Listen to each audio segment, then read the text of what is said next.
विधवा का विलाप और अनाथों का रोना सुनकर हम पाठकों का दिल नहीं दुखाएंगे। जिसके ऊपर पड़ती है वो रोता है, विलाप करता है, पछाड़े खाता है। ये कोई नई बात नहीं। हाँ, अगर आप चाहें तो कल्याणी की उस घोर मानसिक यातना का अनुमान कर सकते हैं, जो उसे इस विचार से हो रही थी कि मैं ही अपने प्राणाधार की घातिका हूँ। वो वाक्य जो क्रोध के आवेश में उसने बोले थे, अब उसके हृदय को बाणों की भांति छेद रहे थे। अगर पति ने उसकी गोद में कराह कराह कर प्राण त्याग दिए होते तो उसे संतोष होता कि मैंने उनके प्रति अपने कर्तव्य का पालन किया। शोकाकुल हृदय को इससे ज्यादा सांत्वना और किसी बात से नहीं होती। उसे इस विचार से कितना संतोष होता कि मेरे स्वामी मुझसे प्रसन्न गए। अंतिम समय तक उनके हृदय में मेरा प्रेम बना रहा। कल्याणी को ये संतोष न था। वो सोचती थी, हाँ, मेरी 25 बरस की तपस्या निष्फल हो गई। मैं अंत में अपने प्राण पति के प्रेम से वंचित हो गई।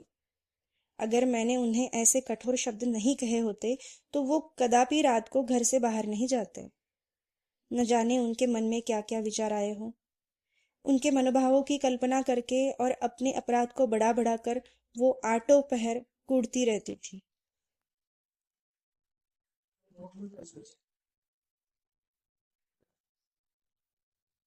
उनके मनोभावों की कल्पना करके और अपने अपराध को बढ़ा बढ़ा कर वो आठों पहर कूदती रहती। जिन बच्चों पर वो प्राण देती थी अब उनकी सूरत से चिढ़ती।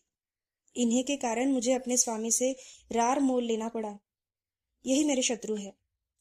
जहाँ आठों पहर कचहरी सी लगी रहती थी वहां अब खाक उड़ती है। वो मेला उठ गया। जब कोई खिलाने वाला ही नहीं रहा तो खाने वाले कैसे पड़े रहते। धीरे धीरे 1 महीने के अंदर सभी भांजे भतीजे विदा हो गए। जिनका दावा था कि हम पानी की जगह खून बहाने वालों में से है, वो ऐसा सरपट भागे कि पीछे फिर कभी नहीं देखा। दुनिया ही दूसरी हो गई। जिन बच्चों को देखकर प्यार करने को जी चाहता था उनके चेहरे पर अब मक्खियां भिनभिनाती थी।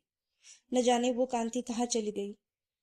शोक का आवेग कम हुआ तो निर्मला के विवाह की समस्या उपस्थित हुई। कुछ लोगों की सलाह हुई कि विवाह इस साल रोक दिया जाए, लेकिन कल्याणी ने साफ साफ कहा, इतनी तैयारी के बाद विवाह को रोक देने से सब किया धरा मिट्टी में चला जाएगा और दूसरे साल फिर वही तैयारियां करनी पड़ेगी जिसकी कोई आशा नहीं। विवाह कर देना ही अच्छा है। कुछ लेना देना तो है ही नहीं। बारातियों के सेवा सत्कार का काफी सामान हो चुका है। विलंब करने में हानि ही होगी। अतएव महाशय भालचंद्र को शोक सूचना के साथ ये संदेश भी भेज दिया गया। कल्याणी ने अपने पत्र में लिखा, इस अनाथिनी पर दया कीजिए और डूबती हुई नाव को पार लगाइए। स्वामी जी के मन में बड़ी बड़ी कामनाएं थी, किंतु ईश्वर को कुछ और ही मंजूर था। अब मेरी लाज आपके हाथ है। कन्या आपकी हो चुकी है। मैं लोगों की सेवा सत्कार करने को अपना सौभाग्य समझती हूँ, लेकिन यदि इसमें कुछ कमी हो, कुछ त्रुटि पड़े तो मेरी दशा का विचार करके क्षमा कीजिएगा।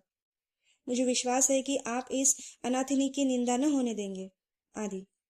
कल्याणी ने यह पत्र डाक से नहीं भेजा, बल्कि पुरोहित से कहा, आपको कष्ट तो होगा पर आप स्वयं जाकर ये पत्र दीजिए और मेरी ओर से बहुत विनय पूर्वक कहिएगा कि जितने कम आदमी आए उतना ही अच्छा। यहाँ कोई प्रबंध करने वाला नहीं है। पुरोहित मोटेराम ये संदेश लेकर तीसरे दिन लखनऊ जा पहुंचे। संध्या का समय था। बाबू भालचंद्र दीवान खाने के सामने एक आराम कुर्सी पर लेटे हुए हुक्का पी रहे थे। बहुत ही स्थूल, ऊंचे कद के आदमी थे। ऐसा मालूम होता था कि काला देव है या कोई हबशी अफ्रीका से पकड़कर लाया गया है। सिर से पैर तक एक ही रंग था, काला। चेहरा इतना स्याह था कि मालूम न होता था कि माथे का अंत कहाँ है और सिर का आरंभ कहाँ। बस कोयले की एक सजीव मूर्ति थी। आपको गर्मी बहुत सताती थी। 2 आदमी खड़े पंखा झल रहे थे। उस पर भी पसीने का तार बंधा हुआ था। आप आबकारी विभाग में एक ऊंचे ओहदे पर थे। 500 रुपए वेतन मिलता था। ठेकेदारों से खूब रिश्वत लेते थे।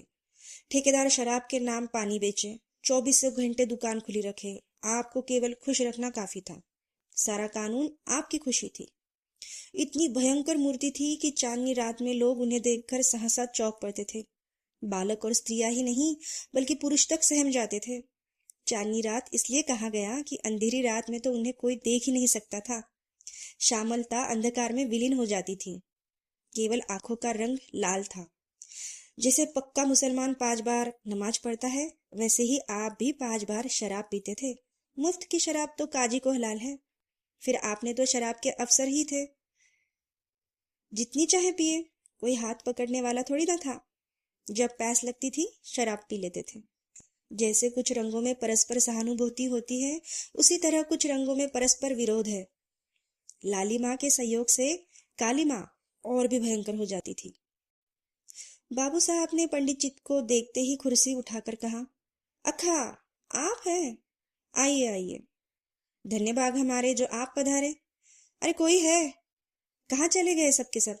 झगड़ू, गुरदीन, छकोड़ी, भवानी, राम, गुलाम, कोई है घर में? क्या सबके सब मर गए? चलो, राम, गुलाम, भवानी, छकोड़ी, गुरदीन, झगड़ू, कोई भी नहीं बोलता, सब मर गए। दर्जन भर आदमी है, पर मौके पर एक की सूरत नहीं नजर आती। न जाने सबके सब कहाँ गायब हो गए। कोई आपके वास्ते कुर्सी लाओ। बाबू साहब ने ये 5 नाम कई बार दोहराए, लेकिन ये न हुआ कि पंखा झलने वाले दोनों आदमियों से किसी को कुर्सी लाने को भेज देते। 3-4 मिनट के बाद एक काना आदमी खांसता हुआ आकर बोला, सरकार, इतना की नौकरी हमार किन हुई? कहाँ तक उधार बाड़ी ले ले खाई, मांगत मांगत थेतर हो गए। भालचंद्र बोले, बको मत, जाकर कुर्सी लाओ। जब कोई काम करने को कहा गया है तो रोने लगता है। कहिए पंडित जी, वहां सब कुशल है? मोटूराम बोले, क्या कुशल कहूँ बाबूजी, अब कुशल कहाँ, सारा घर तो मिट्टी में मिल गया। इतने में कहार ने एक टूटा हुआ चिड़ का पुराना सा संदूक लाकर रख दिया और बोला, कुर्सी मेज हमारे उठाए नहीं उठत है। पंडित जी शर्माते हुए डरते डरते उस पर बैठे कि कहीं टूट न जाए, और कल्याणी का पत्र बाबू साहब के हाथ में रख दिया। भालचंद्र बोले, अब और किसे मिट्टी में मिलेगा? इससे बड़ी और कौन विपत्ति पड़ेगी? बाबू उदय भानुलाल से मेरी पुरानी दोस्ती थी। आदमी नहीं, हीरा था। क्या दिल था, क्या हिम्मत थी। मेरा तो जैसे दाहिना हाथ ही कट गया। विश्वास मानिए, जब से ये खबर सुनी है, मानो आंखों में अंधेरा सा छा गया है। खाने बैठता हूँ तो कौर मुंह में नहीं आता। उनकी सूरत आंखों के सामने खड़ी रहती है। मुंह झूठा करके उठ जाता हूँ। किसी काम में दिल नहीं लगता। भाई के मरने का रंज भी इससे कम ही होता है। आदमी नहीं, हीरा था, हीरा।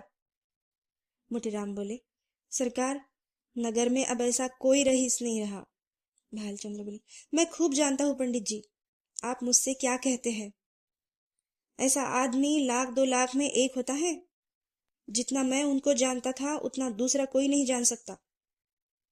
2-3 ही बार की मुलाकात है, उसी में मैं उनका भक्त हो गया और मरते दम तक रहूंगा। आप समधीन साहब से कह दीजिएगा, मुझे दिली रंज है। मोतीराम बोले, आपसे ऐसी ही आशा थी। आप जैसे सज्जनों के दर्शन दुर्लभ है, नहीं तो आज कौन बिना दहेज के पुत्र विवाह करता है।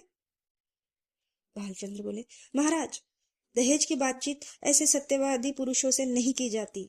उनसे संबंध हो जाना ही लाख रुपए के बराबर है। मैं इसी को अपना अहोभाग्य समझता हूँ। हाँ, कितनी उदार आत्मा थी। रुपयों को तो उन्होंने कुछ समझा ही नहीं। तिनके के बराबर भी परवाह नहीं करते थे। बुरा रिवाज है, बेहद बुरा। मेरा बस चले तो दहेज लेने वाले और दहेज देने वाले दोनों को गोली मार दूं। हाँ, साफ गोली मार दूं, फिर चाहे फांसी ही क्यों ना हो जाए। पूछो, आप लड़के का विवाह करते हैं या उसे बेचते हैं? अगर आपको लड़के की शादी में दिल खोल कर खर्च करने का अरमान है तो शौक से खर्च कीजिए, लेकिन जो कुछ कीजिए अपने बल पर। यह क्या कि कन्या के पिता का गला रेतिए? नीचता है, घोर नीचता। मेरा बस चले तो इन पाजियों को तो मैं गोली मार दूं। मोतीराम बोले, धन्य हो सरकार, भगवान ने आपको बड़ी बुद्धि दी है। ये धर्म का प्रताप है। मालकिन की इच्छा है कि विवाह का मुहूर्त वही रहे, और तो उन्होंने सारी बातें पत्र में भी लिखी है। बस आप ही उबारे तो हम उबर सकते हैं। इस तरह तो बारात में जितने सज्जन आएंगे उनकी सेवा सत्कार हम करेंगे ही, लेकिन परिस्थिति अब बहुत बदल गई है सरकार। कोई करने धरने वाला नहीं है। बस ऐसी बात कीजिए कि वकील साहब के नाम पर बट्टा न लगे। भालचंद्र 1 मिनट तक आंखें बंद किए बैठे रहे, फिर लंबी सांस खींचकर बोले, ईश्वर को मंजूर ही न था वह लक्ष्मी मेरे घर आती, नहीं तो क्या ये वज्र गिरता। सारे मंसूबे खाक में मिल गए। फूला न समाता था कि वो शुभ अवसर निकट आ रहा है, पर क्या जानता था कि ईश्वर के दरबार में कुछ और ही षड्यंत्र रचा जा रहा है। मरने वाले की याद ही रुलाने के लिए काफी है। उसे देखकर तो जख्म और भी गहरा हो जाएगा। उस दशा में न जाने मैं क्या कर बैठूं। इसे गुण समझिए चाहे दोष, कि जिससे एक बार मेरी घनिष्ठता हो गई, फिर उसकी याद चित्त से नहीं उतरती। अभी तो खैर इतना ही है कि उनकी सूरत आंखों के सामने नाचती रहती है, लेकिन अगर वो कन्या घर में आ गई तब तो मेरा जिंदा रहना ही कठिन हो जाएगा। सच मानिए, रोते रोते मेरी आंखें ही फूट जाएंगी। जानता हूँ रोना धोना व्यर्थ है, जो मर गया वो लौट कर नहीं आ सकता। सब्र करने के सिवा और कोई उपाय नहीं है, लेकिन दिल से मजबूर हूँ। उस अनाथ बालिका को देखकर मेरा कलेजा फट जाएगा।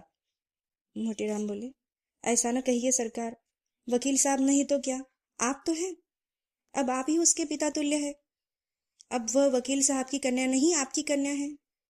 आपके हृदय के भाव तो कोई जानता नहीं। लोग समझेंगे वकील साहब का देहांत हो जाने के कारण आप अपने वचन से फिर गए। इसमें आपकी बहुत बदनामी हो।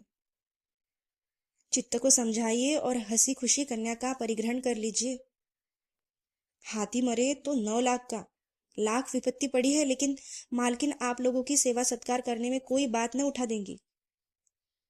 बाबू साहब समझ गए कि पंडित मोटेराम कोरे पोथी के पंडित नहीं, व्यवहार नीति में भी बहुत चतुर है। बोले, पंडित जी, हलफ से कहता हूँ, मुझे उस लड़की से जितना प्रेम है उतना अपनी लड़की से भी नहीं है, लेकिन जब ईश्वर को ही मंजूर नहीं तो मेरा क्या बस है। वो मृत्यु एक प्रकार की अमंगल सूचना है जो विधाता की ओर से हमें मिली है। ये किसी आने वाली मुसीबत की आकाशवाणी है। विधाता स्पष्ट रीति से कह रहा है कि ये विवाह मंगलमय नहीं होगा। ऐसी दशा में आप ही सोचिए, ये संयोग कहाँ तक उचित है।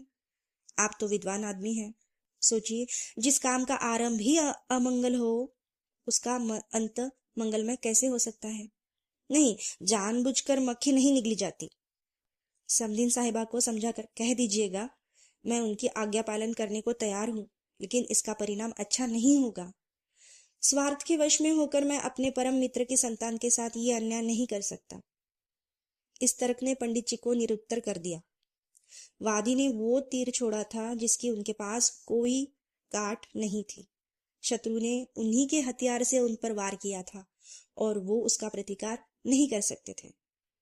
वो अभी कोई जवाब सोच ही रहे थे कि बाबू साहब ने फिर नौकरों को पुकारना शुरू कर दिया। अरे तुम सब फिर गायब हो गए, झगड़ू छकोड़ी भवानी गुरदीन राम गुलाम। एक भी नहीं बोलता, सबके सब मर गए। पंडित जी के वास्ते पानी वानी तो लाओ। ना जाने इन सबको कोई कहाँ तक समझाए। अक्ल छू तक नहीं गई इनको। देख रहे हैं कि एक महाशय दूर से थके मांदे चले आ रहे हैं, पर किसी को जरा भी परवाह नहीं। लाओ पानी वानी रखो। पंडित जी, आपके लिए शरबत बनाऊं या फलाहारी मिठाई मंगवा दूं? मोटेराम जी मिठाइयों के विषय में किसी तरह का बंधन न स्वीकार करते थे। उनका सिद्धांत था कि घी से सभी वस्तुएं पवित्र हो जाती हैं। रसगुल्ले और बेसन के लड्डू उन्हें बहुत प्रिय थे, पर शरबत से उन्हें रुचि न थी। पानी से पेट भरना उनके नियम के विरुद्ध था। संकुचाते हुए बोले, शरबत पीने की तो मुझे आदत नहीं, मिठाई खा लूंगा। भालचंद्र बोले, फलाहारी ना। मोटेराम बोले, इसका मुझे कोई विचार नहीं। भालचंद्र बोले, है तो यही बात, छूत छात सब ढकोसला है, मैं स्वयं नहीं मानता। अरे अभी तक कोई नहीं आया? छकोड़ी भवानी गुरदीन राम गुलाम, कोई तो बोलो। अब की बार भी वही बूढ़ा कहार खास्ता हुआ आकर बोला, सरकार, मोर तलब दे दिन जाए, ऐसी नौकरे मोसे न होए। कहा ले दौरी, दौड़त दौड़त गोड़ पिलाए लागत। भालचंद्र बोले, काम कुछ करो या ना करो, पर तलब चाहिए। दिन भर पड़े पड़े खासा करो, तलब तो तुम्हारी चढ़ रही है। जाकर बाजार से एक आने की ताजी मिठाई लाना। कहार को ये हुक्म देकर बाबू साहब घर में गए और स्त्री से बोले, वहां से एक पंडित जी आए हैं, ये खत लाए हैं, जरा पढ़ो तो। पत्नी का नाम रंगीली बाई था। गोरे रंग की प्रसन्न मुख की महिला थी। रूप और यौवन उनसे विदा हो रहे थे, पर किसी प्रेमी मित्र की भांति मचल मचल कर 30 साल तक जिसके गले लगे रहे उसे छोड़ते न बनता था। रंगीली बाई बैठी पान लगा रही थी। बोली, कह दिया ना कि हमें वहां ब्याह करना मंजूर नहीं है। भालचंद्र बोले, हाँ कह तो दिया है, पर मारे संकोच के मुंह से शब्द निकलता नहीं। झूठ मूठ का हीला करना पड़ा। रंगीली बाई बोली, साफ बात करने में संकोच क्या है? हमारी इच्छा है, नहीं करते। किसी का कुछ लिया दिया तो नहीं है। जब दूसरी जगह 10,000 नगद मिल रहे हैं तो वो क्या करूं? उनकी लड़की कोई सोने की थोड़ी है। वकील साहब जीते होते तो शर्माते शर्माते 15-20 हजार दे देते। अब वो क्या है नहीं। भालचंद्र बोला, एक दफा जबान लेकर मुकर जाना अच्छी बात नहीं। कोई मुख से कुछ न कहे पर बदनामी हुए बिना नहीं रहती, मगर तुम्हारी जिद से मजबूर हूं। रंगीली बाई ने पान खाकर खत खोला और पढ़ने लगी। हिंदी का अभ्यास बाबू साहब को तो बिल्कुल नहीं था, और यद्यपि रंगीली बाई भी शायद कभी कभी किताब पढ़ती थी, पर खतवत पढ़ लेती थी। पहली ही पंक्ति पढ़कर उनकी आंखों में पानी आ गया, और पत्र समाप्त किया तो उनकी आंखों से आंसू बह रहे थे। एक एक शब्द करुणा के रस में डूबा हुआ था। एक एक अक्षर से दीनता टिपक रही थी। रंगीली बाई की कठोरता पत्थर की नहीं थी, लाख की थी, जो एक आंच से पिघल जाती है। कल्याणी के करुण शब्द उसके स्वार्थ मंडित हृदय को पिघला दिया। रूंधे हुए कंठ से वो बोली, अभी ब्राह्मण बैठा है ना? भालचंद्र पत्नी के आंसुओं को देख देख कर सूख जाते थे। अपने ऊपर बार बार झल्ला रहे थे कि नाहक ही मैंने इसे खत दिखाया। इसकी जरूरत ही क्या थी? इतनी बड़ी भूल उनसे कभी नहीं हुई थी। वो बोले, शायद बैठा है, मैंने तो जाने को कह दिया था। रंगीली ने खिड़की से झांक कर देखा। पंडित मोटेराम जी बगुले की तरह ध्यान लगाए बाजार की रास्ते की ओर ताक रहे थे। लालसा से व्यग्र होकर कभी ये पहलू बदलते, कभी वो। एक आने की मिठाई। उनकी आशा कमर पहले ही तोड़ दी थी, उसमें भी ये विलंब। दरुण दशा थी। पंडित को बैठे देखकर रंगीली बाई बोली, है, अभी है, जाकर कह दो हम विवाह करेंगे, बेचारी बड़ी मुसीबत में है। भालचंद्र बोले, तुम भी कभी कभी बच्चों से बातें करती हो। अभी उनसे कह आया हूं कि मुझे विवाह मंजूर नहीं है। एक लंबी चौड़ी भूमिका बांधनी पड़ी। अब जाकर ये संदेश कहूंगा तो वो अपने मन में क्या कहेगा, जरा सोचो तो। ये शादी विवाह का मामला है, लड़कों का खेल नहीं कि अभी एक बात की अभी पलट गए। भले आदमी की बात नहीं हुई, दिल लगी हुई। रंगीली बाई बोली, अच्छा, तुम अपने मुंह से न कहो, उस ब्राह्मण को मेरे पास भेज दो। मैं इस तरह समझा दूंगी कि तुम्हारी बात भी रह जाए और मेरी बात भी। इसमें तो कोई आपत्ति नहीं है ना? भालचंद्र बोले, तुम अपने सिवा सारी दुनिया को नादान समझती हो। तुम कहो या मैं कहूं, बात तो एक ही है। जो बात तय हो गई है, अब मैं उसे फिर नहीं उठाना चाहती। तुम्हें तो बार बार कहती थी कि मैं वहां नहीं करूंगी। तुम्हारे ही कारण मुझे अपनी बात खोनी पड़ी। अब तुम फिर रंग बदलती हो। यह तो मेरी छाती पर मूंग डलना है। आखिर तुम्हें तो मेरे मान अपमान का कुछ पड़ा ही नहीं है।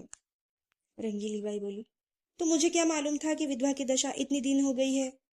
तुमने तो कहा था कि उसने पति की सारी संपत्ति छिपा रखी है और अपनी गरीबी का ढोंग रचकर काम निकालना चाहती है। एक ही छटी हुई औरत है। तुमने जो कहा था मैंने मान लिया। भलाई करके बुराई करने में तो लज्जा और संकोच है, बुराई करके भलाई करने में कोई संकोच नहीं। अगर तुम हाँ कर आए हो और मैं नहीं करने को कहती हूँ तो तुम्हारा संकोच उचित होता। नहीं करने के बाद अगर हाँ करने को बोल रही हूँ तो अपना तो इसमें बड़प्पन है। भालचंद्र बोले, तुम्हें बड़प्पन मालूम होता है, मुझे तो लुच्चापन मालूम होता है। फिर तुमने ये कैसे मान लिया कि मैंने वकीलाइन के विषय में जो भी बात कही थी वो झूठी है? क्या ये पत्र देखकर? तुम जैसी खुद को सरल समझती हो वैसी दूसरों को भी सरल समझती हो। रंगीली बाई बोली, इस पत्र में बनावट नहीं मालूम होती। बनावट की बात दिल में चुभती नहीं, उसमें बनावट की गंध अवश्य रहती है। भालचंद्र बोले, बनावट की बात ऐसी चुभती है कि सच्ची बात उसके सामने बिल्कुल फीकी सी मालूम होती है। ये किस्से कहानियां लिखने वाले जिनकी किताबें पढ़ पढ़ कर तुम घंटों रोती रहती हो, क्या सच्ची बातें हैं? सरासर झूठ है। सरासर झूठ का तुम्हार बांधते हैं, ये एक कला है। रंगीली बाई बोली, क्यों जी, तुम मुझसे उड़ते हो, दाई से पेट छिपाते हो? मैं तुम्हारी बात मानती हूँ तो तुम समझते हो इसे चकमा दे दिया, मगर मैं तुम्हारी एक एक नस पहचानती हूँ। तुम अपना ऐब मेरे सिर मढ़कर खुद बेदाग बचना चाहते हो। बोलो, झूठ कह रही हूँ? जब वकील साहब जीते थे तो तुमने सोचा था कि ठहराव की जरूरत ही क्या है, वो खुद ही जितना उचित समझेंगे दे देंगे, बल्कि बिना ठहराव के और भी ज्यादा मिलने की आशा होगी। अब वकील साहब का देहांत हो गया तो तरह तरह के हीले हवाले करने लगे। ये भलमानसी नहीं है, छोटापन है। इसका इलाज भी तुम्हारे सिर है। मैं शादी विवाह के नगीज न जाऊंगी, तुम्हारी जैसी इच्छा हो करो। ढोंगी आदमियों से मुझे चिढ़ है। जो बात करो साफ साफ करो, बुरा हो या अच्छा। हाथी की दांत दिखाने के और खिलाने के और वही वाली नीति पर चलना तुम्हें शोभा नहीं देता। बोलो, अब भी वहां शादी करते हो या नहीं? भालचंद्र बोले, जब मैं बेईमान, दगाबाज और झूठा ठहरा तो मुझसे पूछना ही क्या? मगर खूब पहचानती हो आदमियों को। क्या कहना है, तुम्हारी सूझबूझ की बलैया ने ले लिया। रंगीली बाई बोली, हो बड़े हयादार, अब भी नहीं शर्माते? ईमान से कहो, मैंने बात ताड़ ली है कि नहीं? भालचंद्र बोले, अजी जाओ, वो दूसरी औरतें होती है जो मर्दों को पहचानती है। अब तक मैं ये समझ रहा था कि औरतों की दृष्टि बड़ी सूक्ष्म होती है, पर आज ये विश्वास उठ गया है और महात्माओं ने औरतों के विषय में जो तत्व की बातें कही है उनको मानना पड़ेगा। रंगीली बाई बोली, जरा आईने में अपनी सूरत तो देखाओ, तुम्हें मेरी कसम है, जरा देख लो कितना झेपे हुए हो। भालचंद्र बोले, सच कहना, कितना झेपा हूँ? रंगीली बाई, उतना ही जितना कोई भलमानस चोर चोरी खुल जाने पर झेपता है। भालचंद्र बोले, खैर मैं झेपा ही सही, पर शादी वहां नहीं होगी।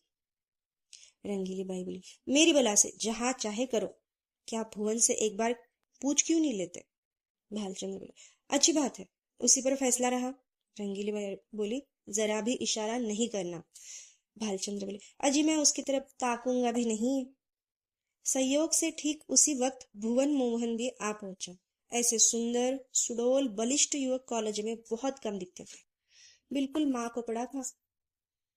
वही गोरा चिट्टा रंग, वही पतले पतले गुलाब की पत्ती से ओठ, वही चौड़ा माथा, बड़ी बड़ी आंखें, डेलडोल बाप का सा था। ऊंचा कोट, टाई, बूट, हैट उस पर खूब खिल रहे थे। हाथ में एक स्टिक थी, चाल में जवानी का गुरूर था, आंखों में आत्मगौरव। रंगीली बाई ने कहा, आज बड़ी देर लगाई तुमने, ये देखो तुम्हारे ससुराल से खत आया है। तुम्हारी सास ने लिखा है, साफ साफ बतला दो, अभी सवेरा है, तुम्हें वहां शादी करना मंजूर है या नहीं? भुवन बोला, शादी तो करनी चाहिए अम्मा, पर मैं नहीं करूंगा। रंगीली, क्यों? भुवन बोला, इसमें शर्म की कौन सी बात है? रुपए किसे काटते हैं? लाख रुपए तो लाख जन्म में भी जमा न कर पाऊंगा। इस साल पास भी हो गया तो कम से कम 5 साल तक रुपए की सूरत नजर नहीं आएगी। फिर 100-200 रुपए महीने कमाने लगूंगा। 500-600 तक पहुंचते पहुंचते उम्र के 3 भाग बीत जाएंगे। रुपए जमा करने की नौबत न आएगी। दुनिया का कुछ मजा ही नहीं उठा सकूंगा। किसी धनी लड़की से शादी हो जाती तो चैन से कटती। मैं ज्यादा नहीं चाहता, बस 1 लाख नगद हो, या फिर कोई जायदाद वाली बेवा मिले जिसे एक ही लड़की हो। रंगीली बाई बोली, चाहे औरत कैसी ही मिले। भुवन बोला, धन सारे ऐबों को छिपा देगा। मुझे वह गालियां भी सुनाए तो भी सुन लूं। दुधारू गाय की लात किसे बुरी मालूम होती है? बाबू साहब ने प्रशंसा पूर्वक भाव से कहा, हमें उन लोगों के साथ सहानुभूति है और दुख है कि ईश्वर ने उन्हें विपत्ति में डाला। लेकिन बुद्धि से काम लेकर ही कोई निश्चय करना चाहिए। हम कितने फटेहाल हो जाए, फिर भी अच्छी खासी बारात हो जाएगी। वह भोजन का ठिकाना नहीं, सिवाय इसके कि लोग हंसे और कोई नतीजा न निकलेगा। रंगीली बाई बोली, तुम बाप पूत एक ही थैली के चट्टे बट्टे हो, दोनों उस गरीब लड़की के ऊपर छुरी फेरना चाहते हो। भुवन बोला, जो गरीब है उससे गरीबों के ही यहाँ संबंध करना चाहिए, अपनी हैसियत से बढ़कर। रंगीली बाई बोले, चुप भी रहे, आया है कहाँ का हैसियत लेकर? तुम कहाँ के ऐसे धना सेठ हो? कोई आदमी द्वार पर आ जाए तो एक लोटे पानी को तरस जाए, बड़ी हैसियत वाले बनते हो। ये कहकर रंगीली बाई वहां से उठकर रसोई का प्रबंध करने चली गई। भुवन मोहन मुस्कुराता हुआ अपने कमरे में चला गया और बाबू साहब मूंछों पर ताव देते हुए बाहर आए कि मोटोराम को अंतिम निश्चय सुना दे, पर उनका कहीं पता नहीं था। मोटाराम जी कुछ देर तक तो कहार की बात देखते रहे। जब उसके आने में बहुत देर हुई तो उनसे बैठा न गया। सोचा यहाँ बैठे बैठे काम नहीं चलेगा, कुछ उद्योग करना चाहिए। भाग्य के भरोसे यहाँ अड़ी किए बैठे तो भूखे मर जाएंगे। यहाँ तुम्हारी दाल नहीं गलने वाली। चुपके से लकड़ी उठाई और जिधर कहार गया था उसी तरफ चले गए। बाजार थोड़ी ही दूर पर था। एक क्षण में जा पहुंचे। देखा तो बुढ़ा एक हलवाई की दुकान पर बैठा चिलम पी रहा था। उसे देखते ही आपने बेतलुत्फी से कहा, अभी कुछ तैयार नहीं है क्या महाराज? सरकार वहां बैठे बिगड़ रहे हैं कि जाकर सो गया है या कहीं ताड़ी पीने लगा। मैंने कहा, सरकार ये बात नहीं है, बुढ़ा आदमी है, आते आते देर लग गई होगी, आ जाएगा। बड़े विचित्र जीव है, न जाने इनके यहाँ कैसे नौकर टिकते हैं।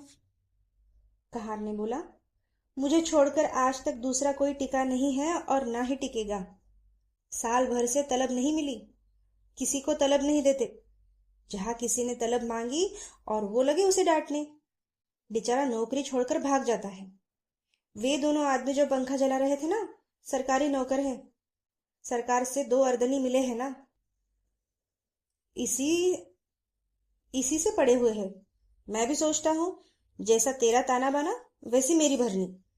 10 कट गए हैं, साल 2 साल और इसी तरह कट जाएंगे। मोटेराम बोले, तो तुम ही अकेले हो, नाम तो कई भुलाते हैं वो। कहार बोला, ये सब इन 2-3 महीनों के अंदर आए और छोड़ छोड़ कर चले गए। ये अपना रूप जमाने को अभी तक उनका नाम जपा करता है। कहीं नौकरी दिखाएगा तो मैं भी चला जाऊं। मोटेराम बोले, अजी बहुत नौकरी है, कहार तो आजकल ढूंढे नहीं मिलते। तुम तो बहुत पुराने आदमी हो, तुम्हारे लिए नौकरी की क्या कमी है? यह कोई ताजी चीज है? मुझसे कहने लगे खिचड़ी बनाइएगा या बाटी लगाइएगा। मैंने तो कह दिया, सरकार बुढ़ा आदमी है, रात को उसे मेरा भोजन बनाने में कष्ट होगा, मैं कुछ बाजार से ही खा लूंगा, इसकी आप चिंता ना करें। बोले, अच्छी बात है, कहार आपको दुकान पर मिलेगा। बोलो साजी, कुछ तैयार माल है? लड्डू हो ताजे तो दो, तोल के 1 सर भर। आओ वहां ऊपर। ये कहकर मोटेराम जी हलवाई की दुकान पर जा बैठे और माल चखने लगे। खूब शक्कर खाया। 2.5-3 सेर चट कर गए। खाते थे और हलवाई की तारीफ करते थे। बोले, साहजी तुम्हारी दुकान का जैसा नाम सुना था वैसा ही माल पाया। बनारस वाले रसगुल्ले नहीं पाते, कलाकंद अच्छी बनाते हैं, पर तुम्हारी उनसे बुरी नहीं। माल डालने से अच्छी चीज नहीं बन जाती, विद्या चाहिए। हलवाई बोला, कुछ और लीजिए। कुछ और लीजिए महाराज, थोड़ी सी रबड़ी मेरी तरफ से लीजिए। मोटेराम बोला, इच्छा तो नहीं है, लेकिन दे दो पाव भर। हलवाई बोला, पाव भर क्या कीजिएगा, चीज अच्छी है, आधा सेर तो लीजिए। 9 बजते बजते मकान पर आए। यह सन्नाटा छाया हुआ था। एक लालटेन जल रही थी। अपने चबूतरे पर बिस्तर जमाया और सो गए। सवेरे अपने नियमानुसार कोई 8 बजे उठे तो देखा कि बाबू साहब टहल रहे हैं। इन्हें जगाकर बोले, महाराज आप रात कहाँ चले गए थे? मैं बड़ी रात आपकी राह देखता रहा, भोजन का सभी सामान बड़ी देर तक रखा रहा, जब आप आए नहीं तो रखवा दिया। आपने कुछ भोजन किया या नहीं? मोतीराम बोले, हलवाई की दुकान से कुछ खा आया था। बहलचंद्र बोले, अजी, पूरी मिठाई में वो आनंद कहाँ जो बाटी और दाल में है। 10-12 आने खर्च हो जाएंगे, फिर भी पेट नहीं भरेगा। आप मेरे मेहमान हो, जितने पैसे हो ले लीजिएगा। मोटेराम बोले, आप ही के हलवाई की दुकान पर खा आया था, वहां जो नुक्कड़ पर बैठा है। भालचंद्र बोले, कितने पैसे देने पड़े। मोटेराम बोले, आपके हिसाब में लिख दिया है।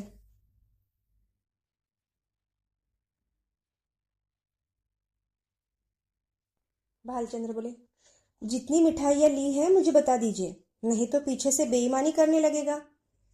एक ही ठग है। मोटेराम बोले, कोई 2.5 सेर मिठाई थी और आधा सेर रबड़ी। बाबू साहब ने विस्फारित नेत्रों से पंडित जी की ओर देखा, मानो कोई अचंभे की बात सुनी हो। 3 सेर तो कभी यहाँ महीने भर का टोटल भी नहीं होता, और ये महाशय एक बार में कोई 4 रुपए का माल उड़ा गए। अगर एक आध दिन और रह गए तो बढ़िया बैठ जाएगी। पेट है या शैतान की कब्र। 3 सेर कुछ ठिकाना है। दौड़े हुए अंदर गए और रंगीली बाई से बोले, कुछ सुनती हो, ये महाशय कल 3 सेर मिठाइयाँ उड़ा गए। 3 सेर पक्की तौल। रंगीली बाई ने विस्मित होकर कहा, अजी नहीं, 3 सेर भला खा जाएगा, आदमी है या बैल। भालचंद्र बोले, 3 सेर तो अपने मुंह से कह रहा है, 4 से कम न खाई होगी, पक्की तौल। रंगीली बाई बोली, पेट में सनीचर है क्या। भालचंद्र बोले, आज और रह गया तो 6 सेर पर हाथ फेरेगा। रंगीली बाई बोली, तो आज रहे ही क्यों, खत का जवाब तो देना हो, देकर विदा कर दो। अगर रहे तो साफ कह देना कि हमारे यहाँ मिठाई मुफ्त में नहीं मिलती, खिचड़ी बनाना हो बनावे, नहीं तो अपनी राह ले। जिन्हें ऐसे पेटुओं को खिलाने से मुक्ति मिलती है तो खिलावे, हमें ऐसी मुक्ति नहीं चाहिए। मगर पंडित जी विदा होने को तैयार बैठे थे, इसलिए बाबू साहब को कौशल से काम लेने की जरूरत नहीं पड़ी। पूछा, क्या तैयारी कर दी महाराज। मोटेराम बोले, हाँ सरकार, अब चलूंगा, 9 बजे की गाड़ी मिलेगी ना। भालचंद्र बोले, भला आज तो रही है। यह कहते कहते बाबू साहब को भय हुआ कि कहीं ये महाराज सचमुच में न रह जाए, इसलिए वाक्य को पूरा किया और बोले, हाँ वहां भी लोग आपका इंतजार कर रहे होंगे। मोटेराम बोले, 1-2 दिन की कोई बात नहीं थी, हमारा विचार भी यही था कि त्रिवेणी का स्नान करूंगा, पर बुरा न मानिएगा तो एक बात कहूं, आप लोगों को ब्राह्मणों के प्रति लेश मात्र भी श्रद्धा नहीं है। हमारे यजमान हैं तो हमारा मुंह जोते रहते हैं कि पंडित जी कोई आज्ञा दे तो उसका पालन करें।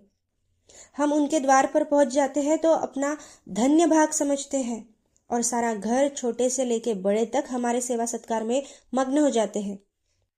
जहाँ अपना आदर नहीं वहां एक क्षण ठहरना असह्य है, जहाँ ब्राह्मण का आदर नहीं वहां कल्याण नहीं हो सकता। भालचंद्र बोले, महाराज हमसे तो ऐसा अपराध नहीं हुआ। मोटेराम बोले, अपराध नहीं हुआ, और अपराध किसे कहते हैं। अभी आप ही ने तो घर में जाकर कहा कि ये महाशय 3 सेर मिठाइयाँ चट कर गए, पक्की तौल। आपने अभी खाने वाले देखे कहाँ हैं। एक बार खिलाइए तो आंखें खुल जाए। ऐसे ऐसे महान पुरुष पड़े हैं जो पसेरी भर मिठाइयाँ खा जाए और डकार तक न दे। मिठाई खाने के लिए हमारी चिरौरी की जाती है। हम भिक्षुक ब्राह्मण नहीं हैं जो आपके द्वार पर खड़े हैं। आपका नाम सुनकर आए थे, ये न जानते थे कि यहाँ मेरे भोजन के भी लाले पड़ेंगे। भगवान आपका भला करे। बाबू साहब ऐसा झेपे कि मुंह से बात न निकली। जिंदगी भर में उन पर ऐसी कभी फटकार नहीं पड़ी थी। बहुत बातें बनाई, आपकी चर्चा न की थी, एक दूसरे महाशय की बात की, लेकिन पंडित जी का क्रोध शांत नहीं हुआ। वो सब कुछ सह सकते थे, पर अपने पेट की निंदा नहीं सह सकते थे। औरत को रूप की निंदा जितनी अप्रिय लगती है, उससे कहीं अधिक अप्रिय पुरुष को अपने पेट की निंदा लगती है। बाबू साहब मानते तो थे, पर यह धड़का भी समाया हुआ था कि कहीं टिक न जाए। अपनी कृपणता को छिपाने के लिए उन्होंने कोई बता न उठा रखी, पर होने वाली बात होकर रही। पछता रहे थे कि कहाँ से घर में इसकी बात करने गया, और कहाँ भी तो इतने उच्च स्वर में। यह दुष्ट भी कान लगा के सुन रहा था, किंतु अब पछताने से क्या हो सकता था। जाने किस मनहूस की सूरत देखी थी कि यह विपत्ति गले पड़ गई। अगर इस वक्त यहाँ से रुष्ट होकर चला गया तो वहां जाकर बदनाम करेगा और मेरा सारा कौशल खुल जाएगा। अब तो इसका मुंह बंद करना ही पड़ेगा। ये सोच विचार करते हुए घर में जाकर रंगीली बाई से बोले, इस दुष्ट ने हमारी तुम्हारी बातें सुन ली, रुठकर चला जा रहा है। रंगीली बाई बोली, जब तुम जानते थे कि द्वार पर खड़ा है तो धीरे से क्यों नहीं बोले? भालचंद्र बोला, विपत्ति आती है तो अकेले नहीं आती, मैं क्या ये जानता था कि ये द्वार पर कान लगाए खड़ा है? रंगीली बाई बोली, न जाने किसका मुंह देखा था। भालचंद्र बोले, वही दुष्ट सामने लेटा हुआ था, जानता तो इधर ताकता ही नहीं, अभी तो इसे कुछ दे दिलाकर राजी करना पड़ेगा। रंगीली बाई बोली, ओह, जाने भी दो, जब तुम्हें वहां विवाह नहीं करना तो क्या परवाह है, जो चाहे कहे। भालचंद्र बोले, यो जान न बचेगी, 10 रुपए विदाई के बहाने दे दूं, ईश्वर फिर इस मनहूस की सूरत न दिखाए। रंगीली ने बहुत पछताते पछताते 10 रुपए निकाले और बाबू साहब ने उन्हें ले जाकर पंडित जी के चरणों पर रख दिए। पंडित जी ने दिल में कहा, धत तेरी मक्खी चूस, ऐसा रगड़ा कि याद ही करोगे। तुम समझते हो कि 10 रुपए देकर उसे उल्लू बना लूंगा, इस फेर में मत रहना, यहाँ तुम्हारी नस नस पहचानते हैं। रुपए जेब में रख लिए और आशीर्वाद देकर अपनी राह ली। बाबू साहब बड़ी देर तक खड़े सोच रहे थे, मालूम नहीं अब भी मुझे कृपन ही समझ रहा है या पर्दा ढक गया है, कहीं ये रुपए भी पानी में नहीं चले जाए। कल्याणी के सामने अब एक समस्या आ खड़ी हुई। पति के देहांत के बाद उसे अपनी दुरावस्था का ये पहला और बहुत ही कड़वा अनुभव हुआ। दरिद्र विधवा के लिए इससे बड़ी और क्या विपत्ति हो सकती है। चौका बर्तन भी अपने हाथ से किया जा सकता है, रुका सुखा खाकर निर्वाह किया जा सकता है, झोपड़े में दिन काटे जा सकते हैं, लेकिन युवती कन्या घर में नहीं बिठाई जा सकती। कल्याणी को भालचंद्र पर ऐसा क्रोध आता था कि स्वयं जाकर उसके मुंह में कालिख लगाऊं, सिर के बाल नोच लूं, कहूं कि तू अपनी बात से फिर गया, तो अपने बाप का बेटा नहीं है। पंडित मोटूराम ने अपनी कपट लीला का नग्न वृत्तांत साफ स्पष्ट रूप से कल्याणी को सुना दिया था। वो इस क्रोध में बैठी थी कि इसी बीच कृष्णा खेलती हुई आई और बोली, कई दिन में बारात आएगी अम्मा? पंडित जी तो आ गए। कल्याणी बोली, बारात का सपना देख रही है क्या? कृष्णा बोली, वही चंदर तो कह रहा है कि 2-3 दिन में बारात आएगी, क्यों नहीं आएगी अम्मा? कल्याणी बोली, एक बार तो कह दिया ना, सिर क्यों खाती है? कृष्णा बोली, सबके घर तो बारात आ रही है, हमारे घर क्यों नहीं आती? कल्याणी बोली, तेरे घर जो बारात लाने वाला था उसके घर में आग लग गई। कृष्णा बोला, सच अम्मा? तब तो सारा घर जल गया होगा, कहाँ रहते होंगे? बहन कहाँ जाकर रहेगी?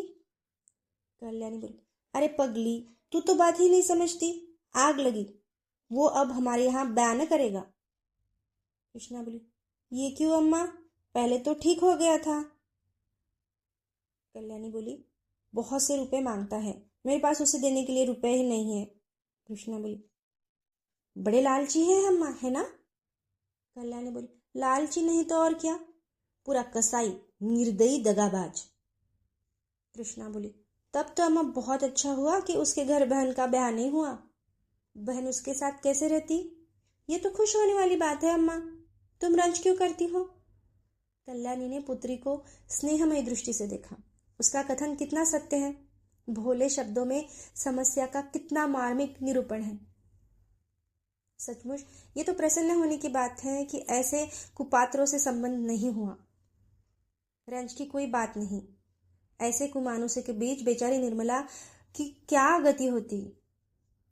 जरा सा घी दाल में अधिक पड़ जाता तो सारे घर में शोर मच जाता, जरा खाना ज्यादा पक जाता तो सास दुनिया सिर पर उठा लेती। लड़का भी ऐसा लोभी है, बड़ी अच्छी बात हुई, नहीं तो बेचारी को उम्र भर रोना पड़ता। कल्याणी यहाँ से उठी तो उसका हृदय हल्का सा हो गया, लेकिन विवाह तो करना ही था, और हो सके तो इसी साल, नहीं तो दूसरे साल फिर नए से तैयारियां करनी पड़ेगी। अब अच्छे घर की जरूरत नहीं थी, अच्छे घर की जरूरत नहीं थी, अच्छे वर की जरूरत नहीं थी। अभागिनी को अच्छा घर वर कहाँ मिलता? अब किसी भांति सिर का बोझा उतारना था, किसी भांति लड़की को पार लगाना था, उसे कुएं में झोंकना था, वो रूपवती है, गुणशील है, चतुर है, कुलीन है तो हुआ करे। दहेज हो तो सारे दोष गुण है। प्राणों का कोई मूल्य नहीं, केवल दहेज का मूल्य है। कितनी विषम भाग्य लीला है। कल्याणी का दोष कुछ कम न था। अबला विधवा होना उसे दोषों से मुक्त नहीं करता था। उसे अपने लड़के लड़कियों से ज्यादा प्यारे थे। लड़के हल के बैल थे। भूसे खली पर पहला हक उनका था। उनके खाने से जो बचे वो गायों का। मकान था, कुछ नगद था, कई हजार के गहने थे। उन्हें पढ़ाना लिखाना था। एक कन्या और भी 4-5 साल में विवाह करने योग्य हो जाएगी, इसलिए वो कोई बड़ी रकम दहेज में नहीं दे सकती थी। आखिर लड़कों को भी तो कुछ चाहिए। वे क्या समझेंगे कि हमारा भी कोई बाप था। पंडित मोटोराम को लखनऊ से लौटे 15 दिन बीत चुके थे। लौटने के बाद दूसरे दिन वर की खोज में निकले थे। उन्होंने प्रण किया था कि लखनऊ वालों को दिखा दूंगा कि संसार में तुम ही अकेले नहीं हो, तुम्हारे जैसे और भी कितने पड़े हुए हैं। कल्याणी रोज दिन गिना करती थी। आज उसने उन्हें पत्र लिखने का निश्चय किया और कलम दवात लेकर बैठ गई। पंडित मोटेराम ने पदार्पण किया। कल्याणी बोली, आइए पंडित जी, मैं तो आपको खत लिखने जा रही थी। कब लौटे? मोटेराम बोले, एक निमंत्रण आ गया था। कई दिनों से तर मिल न रहे थे, तर माल न मिले थे। मैंने सोचा लगे हाथ ये भी काम निपटता चलूं। अभी उधर से लौटा हूं। कोई 500 ब्राह्मणों की पंगत थी। कल्याणी बोली, कुछ कार्य सिद्ध हुआ या रास्ता ही नापना पड़ा?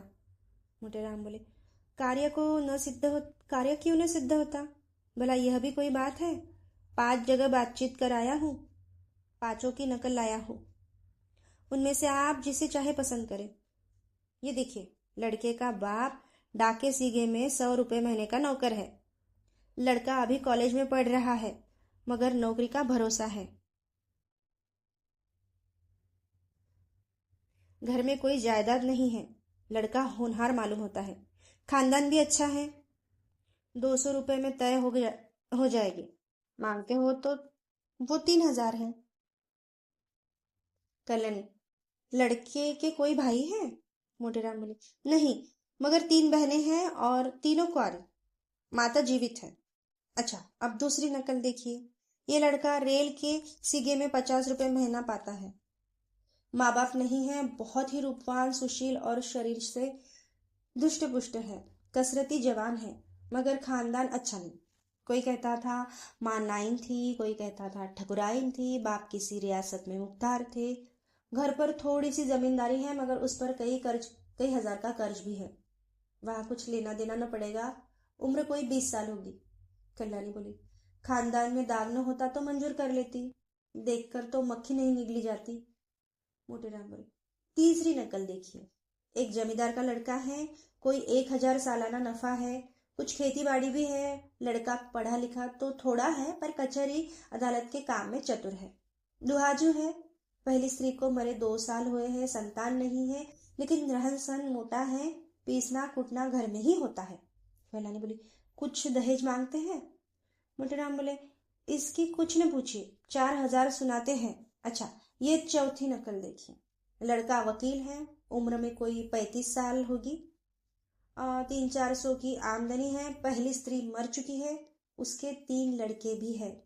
अपना घर बनवाया है, कुछ जायदाद भी खरीदी है। यहाँ भी लेन देन का झगड़ा नहीं। कल्याणी बोली, खानदान कैसा है? मोटेराम बोले, बहुत ही उत्तम, पुराने रईस है। अच्छा, ये 5वीं नकल देखिए। बाप का छापखाना है। लड़का पढ़ा तो बीए तक है, पर उसी छापखाने में काम करता है। उम्र 18 साल की होगी। घर में प्रेस के सिवा कोई जायदाद नहीं, मगर किसी का कर्ज सिर पर नहीं। खानदान न बहुत अच्छा है न बहुत बुरा।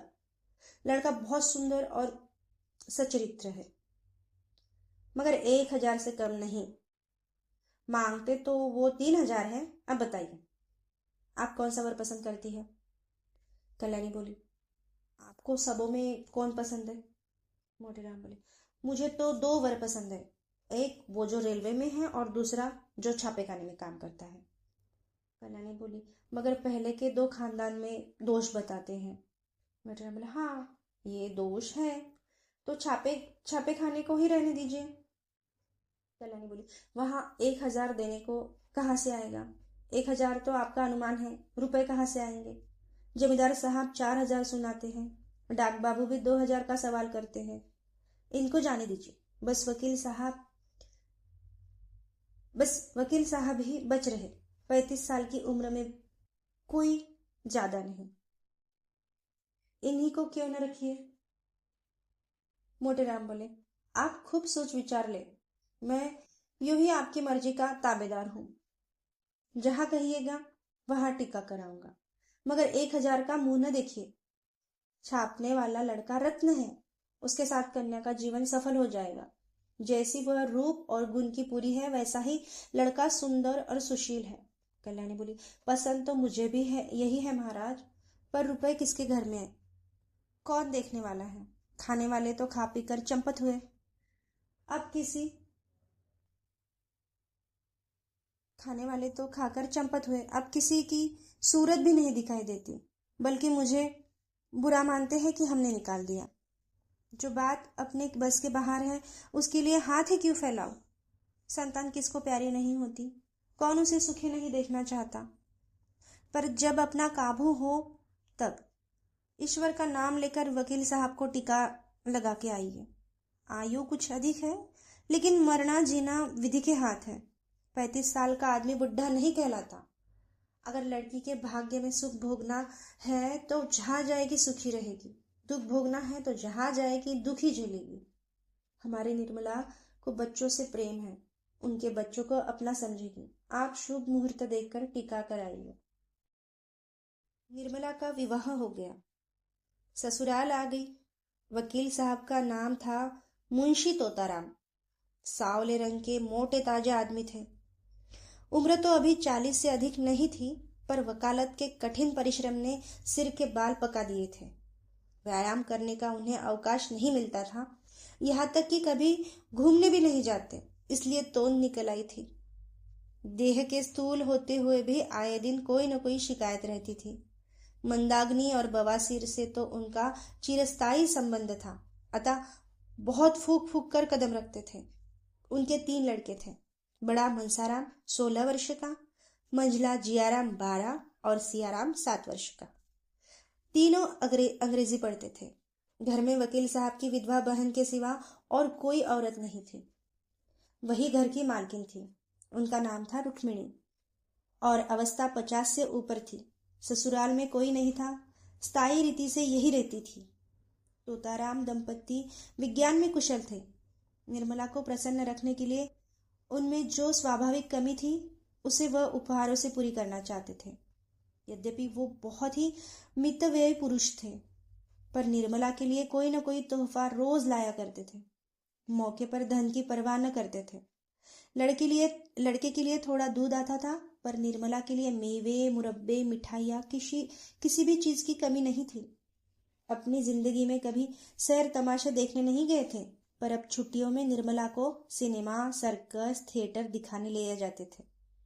अपने बहुमूल्य समय का थोड़ा सा हिस्सा उसके साथ बैठकर ग्रामोफोन बजाने में व्यतीत किया करते थे। लेकिन निर्मला को न जाने क्यों तोताराम के पास बैठने और हंसने बोलने में संकोच होता था। इसका कदाचित ये भी कारण था कि अब ऐसा एक आदमी उसका पिता था, जिसके सामने वो सिर झुकाकर देह चुराकर निकलती थी। अब उनकी अवस्था का एक आदमी उसका पति था। वह उसे प्रेम की वस्तु नहीं, सम्मान की वस्तु समझती थी। उनसे भागती फिरती, उनको देखते ही उसकी प्रफुल्लता पलायन कर जाती थी। वकील साहब को उनके दंपत्ति विज्ञान ने सिखाया कि युवती के सामने खूब प्रेम की बातें करनी चाहिए, दिल निकाल कर रख देना चाहिए। यही उसके वशीकरण का मुख्य मंत्र है। इसीलिए वकील साहब अपने प्रेम प्रदर्शन में कोई कसर नहीं रखते थे। लेकिन निर्मला को इन बातों से घृणा होती थी। वही बातें जिन्हें किसी युवक के मुख से सुनकर उसका हृदय प्रेम से उन्मत्त हो जाता, वकील साहब के मुंह से निकलकर उसके हृदय पर शर के समान आघात करती थी। उनमें रस नहीं था, उल्लास न था, उन्माद न था, हृदय नहीं था, केवल बनावट थी, धोखा था और शुष्क नीरस शब्द बवंडर। उसे इत्र और तेल बुरा नहीं लगता, सैर तमाशे बुरे नहीं लगते, बनाव श्रृंगार भी बुरा नहीं लगता था। बुरा लगता था तो केवल तोताराम के पास बैठना। वो अपना रूप और यौवन उन्हें नहीं दिखाना चाहती थी, क्योंकि वहां देखने वाली आंखें ही नहीं थी। वो उन्हें इस रसों का आस्वाद लेने योग्य नहीं समझती थी। कली प्रभात समीर के स्पर्श से खिलती है, दोनों में समान सारस्य है। निर्मला के लिए वो प्रभात समीर कहाँ था? पहला महीना गुजरते ही तोताराम ने निर्मला को अपना खंजाजी बना लिया। कचहरी से आकर दिन भर की कमाई उसे दे देते। उनका ख्याल था कि निर्मला इन रुपयों को देखकर फूली न समाएंगी। निर्मला बड़े शौक से इस पद का काम कर रही थी। एक एक पैसे का हिसाब लिखती। अगर कभी कभी रुपए कम मिलते तो पूछती, आज कम क्यों है? गृहस्थी के संबंध में उसने खूब बातें करती। इन्हीं बातों के लायक वह उनको समझती थी। जो कि कोई विनोद की बात उनके मुंह से निकल जाती, उसका मुख मलिन सा हो जाता था। निर्मला जब वस्त्राभूषणों से अलंकृत होकर आईने के सामने खड़ी होती और उसमें अपने सौंदर्य की आभा देखती, तो उसका हृदय एक सतृष्ण कामना से तड़प उठता था। उस वक्त उसके हृदय में एक ज्वाला सी उठती। मन में आता, इस घर में आग लगा दूं। अपनी माता पर क्रोध आता, पर सबसे अधिक क्रोध बेचारे निरपराध तोताराम पर आता। वो सदैव इस ताप से जला करती। बाका सवार लट्टू टट्टू पर सवार होना कब पसंद करेगा, चाहे उसे पैदल ही क्यों न चलना पड़े। निर्मला की दशा उसी बाके सवार की सी थी। वो उस पर सवार होकर उड़ना चाहती थी, उल्लासमयी विद्युत गति का आनंद लेना चाहती थी। टट्टू के हिनहिनाने और कनौनियां खड़ी करने से आशा होती है। संभवतः कि बच्चों के साथ हंसने खेलने की वजह से अपनी दशा को थोड़ी देर के लिए भूल जाती थी। कुछ मन हरा हो जाता। लेकिन रुक्मिणी देवी लड़कों को उसके पास फटकने तक नहीं देती थी, मानो वो कोई पिशाचिनी है जो उन्हें निगल जाएगी। रुक्मिणी देवी का स्वभाव सारे संसार से निराला था। ये पता लगाना कठिन था कि वो किस बात से खुश होती है और किस बात से नाराज। एक बार जिस बात से खुश हो जाती थी, दूसरी बार उसी बात से जल जाती थी। अगर निर्मला अपने कमरे में बैठी रहती तो कहती, न जाने कहाँ की मनहूसीन है। अगर वह कोठे पर चढ़ जाती तो मेहरियों से बातें करती तो छाती पीटने लगती, न लाज है न शर्म, निगोड़ी, सारी हया भून खाई। अब क्या कुछ दिनों में बाजार में नाचेगी? जब से वकील साहब ने निर्मला के हाथों में रुपए देने शुरू किए थे, रुक्मिणी उसकी आलोचना करने पे आरूढ़ हो गई थी। उन्हें मालूम होता था कि अब प्रलय होने में बहुत थोड़ी कसर रह गई है। लड़कों को बार बार पैसों की जरूरत पड़ती। जब तक खुद स्वामिनी थी उन्हें बहला दिया करती थी, अब सीधे सीधे निर्मला के पास भेज देती है। निर्मला को लड़कों का चटोरापन अच्छा नहीं लगता था। कभी कभी पैसे देने से इनकार कर देती। रुक्मिणी को अपना वाग्मान शेयर करने का अवसर मिल जाता। अब तो मालकिन हुई है, लड़के काहे जिएंगे? बिना माँ के बच्चे हैं, कौन पूछे? रुपयों की मिठाइयाँ खा जाते थे, अब धेले धेले को तरसते हैं। निर्मला अगर चिढ़कर किसी दिन बिना कुछ पूछे पैसे दे देती तो देवी जी उसकी दूसरी ही आलोचना करती थी। इन्हें क्या, लड़के मरे या जिए, इनकी बला से। माँ के बिना कौन समझाए कि बेटा बहुत मिठाई मत खाओ, आई गई तो मेरे सिर जाएगी, इन्हें क्या। यही तक होता तो निर्मला शायद जब्त कर जाती, पर देवी जी जो खुफिया पुलिस के सिपाही के भांति निर्मला का पीछा करती रहती थी। अगर वो कोठे पर खड़ी है तो अवश्य किसी पर निगाह डाल रही होगी, मिहरी से बातें कर रही होंगी तो अवश्य उनकी निंदा करती होंगी। बाजार से कुछ मंगवाती हैं तो अवश्य कोई विलास वस्तु होगी। वो बराबर उसके पत्र पढ़ने की चेष्टा किया करती थी, छिप छिप कर बातें सुनती थी। निर्मला उनकी दोधारी तलवार से कांपती रहती थी। यहाँ तक कि उसने एक दिन पति से कहा, आप जरा जीजू को समझा दीजिए, वो क्यों सदा मेरे पीछे पड़ी रहती है। तोताराम ने तेज होकर कहा, तुम्हें कुछ कहा है क्या? रोज ही कहती है, बात मुंह से निकालना मुश्किल है। अगर उन्हें इस बात की जलन है कि ये मालकिन क्यों बनी हुई है तो आप उन्हीं को रुपए पैसे दीजिए, मुझे नहीं चाहिए। वही मालकिन बनी रहे। मैं तो केवल इतना चाहती हूँ कि कोई मुझे ताने महीने न दे। ये कहते कहते निर्मला की आंखों में आंसू आ गए। तोताराम को अपना प्रेम दिखाने का यह बहुत अच्छा मौका मिला। बोले, मैं आज ही उसकी खबर लूंगा, साफ कह दूंगा, मुंह बंद करके रहना, नहीं तो अपनी राह ताक ले। इस घर की स्वामिनी वो नहीं है, तुम हो। वो केवल तुम्हारी सहायता के लिए है। अगर सहायता करने के बदले तुम्हें दिक करती है तो उनके यहाँ रहने की जरूरत नहीं। मैंने सोचा था कि विधवा है, अनाथ है, पाव भर आटा खाएगी, पड़ी रहेगी। जब और नौकर चाकर खा रहे हैं तो वो भी अपनी बहन है। लड़कों की देखभाल के लिए एक औरत की जरूरत भी थी, रख लिया। लेकिन इसके लिए ये माने कि तुम्हारे ऊपर ही शासन करे। निर्मला ने फिर वही कहा। लड़कों को सिखा देती है कि जाकर माँ से पैसे मांगो, कभी कुछ कुछ कभी कुछ कुछ। लड़के आकर मेरी जान खाते हैं, घड़ी भर लेटना मुश्किल हो जाता है। डांटती हूँ तो वो आंखें लाल पीली करके दौड़ती है। मुझे समझाती है कि लड़कों को देखकर जलती है। ईश्वर जानते होंगे कि मैंने बच्चों को कितना प्यार किया है। आखिर मेरे ही तो बच्चे हैं, मुझे उनसे क्यों जलन होने लगी। तोताराम क्रोध से कांप उठे। बोले, तुम्हें जो लड़का दिख करे उसे पीट दिया करो। मनसाराम को तो मैं बोर्डिंग हाउस में भेज दूंगा, बाकी दोनों को आज ही ठीक किए देता हूँ। उस वक्त तोताराम कचहरी जा रहे थे।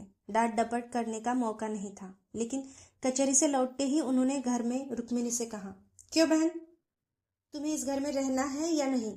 अगर रहना है शांत होकर रहो।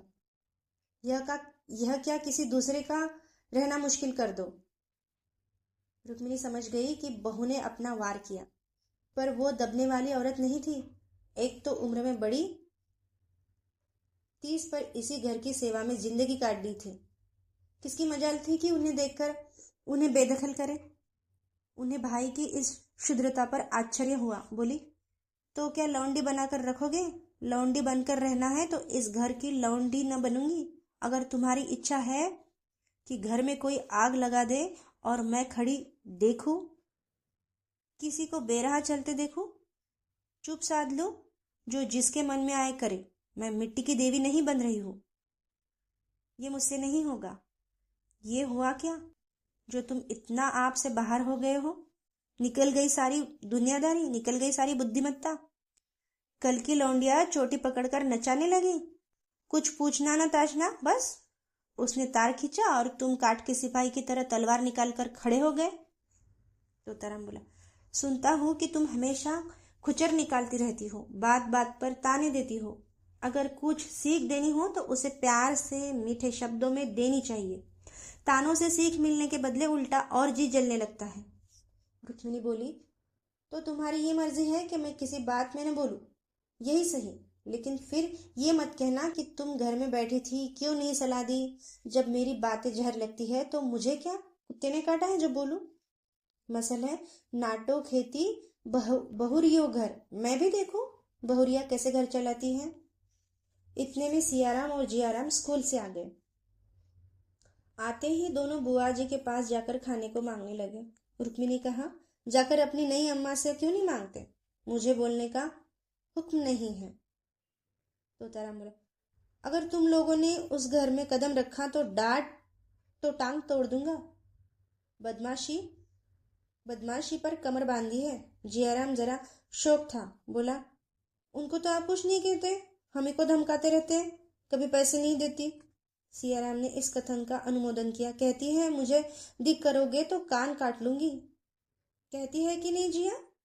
निर्मला अपने कमरे में से बोली, मैंने कब कहा था कि तुम्हारे कान काट लूंगी? अभी से झूठ बोलने लगे। इतना सुनना था कि तोताराम ने सियाराम के दोनों कान पकड़कर उठा लिया। लड़का जोर से चीख मारकर रोने लगा।